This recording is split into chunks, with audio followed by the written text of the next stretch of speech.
Volunteer వ్యవస్థ లేకపోవడమే తెలుగుదేశం పార్టీకి ఫెచ్చింగ్.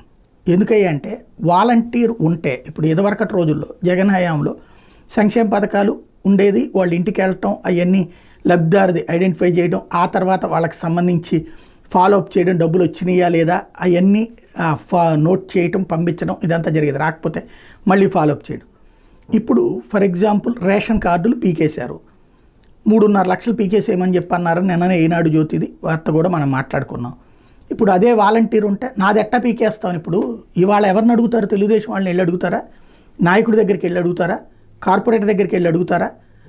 అప్పుడు కూడా వాళ్ళని అడగలేరుక. వాళ్ళు ఏం చేసేవాళ్ళు? అప్పుడు కూడా పీకినీయలేవు.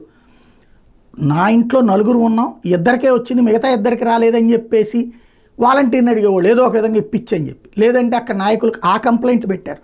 ఏది ఇంటింటికి ఎమ్మెల్యేలని పంపించినప్పుడు జగను, మా ఇంట్లో వచ్చిందయ్యా, ఈ పథకం వచ్చింది, ఆ పథకం వచ్చింది, కానీ మా అబ్బాయికి రాలేదు, లేకపోతే మా ముసలావిడికి రాలేదు, ఇట్లాగా లెక్క చెప్పి వాళ్ళకు కూడా ఇప్పించండి అని అడిగారు.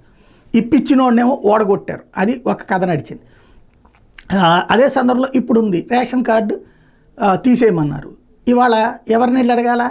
వాలంటీర్ ఉంటే ఆ వాలంటీర్ని పట్టుకుని నువ్వే నా మీద తప్పుడు నివేదిక పెట్టావు కాబట్టి తీసేశారు నన్నని వాలంటీర్ మీద గొడవకు దిగేవాళ్ళు.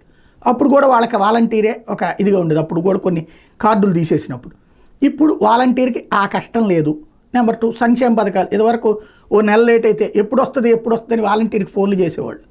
నెల 45 రోజులు లేట్ అయితే, లేదా కొంత దశల వారికి ఇవాళ బట్టన్ నొక్కితే జగన్ 45 రోజులు పట్టేది అందరికీ పట్టడానికి. ఈలోపుగా వాళ్ళకి వచ్చిందంటే నాకు రాలేదు, వీళ్ళకి వచ్చిందంటే నాకు రాలేదు అనే ఫోన్ల మీద ఫోన్లు వెళ్ళాయి.